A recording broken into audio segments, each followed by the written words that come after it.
Hello mga ka-approve! Magulay naman tayo ngayon. Tara, luto tayo ng ginataang kamansi. Una ay nagpakulo muna kami ng tubig. Inilagay na namin yung kamansi para mapalambot ito. Pagkulo ng kamansi ay pwede natin itabi to at mag-uumpisa na tayong magisa. Una ay gisahin muna natin yung luya, bawang, sibuyas at kamatis. Tapos isusunod natin isasangkot siya yung baboy. Tapos timplahan natin ng asin at paminta. Haluin lang natin ito at takpan para lumambot yung baboy. Pag medyo nagmantika na yung baboy, isunod naman natin ilagay yung hebe. Haluin lang natin yan. At ilagay yung pinalambot natin kamansi.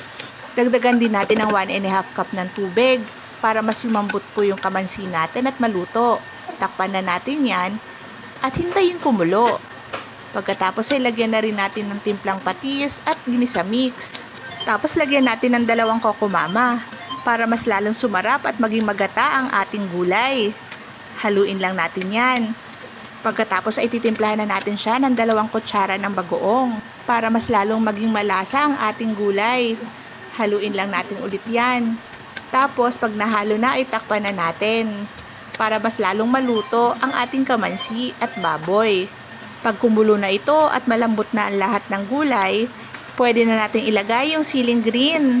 Ayan, luto na ang ating ginataang kamansi.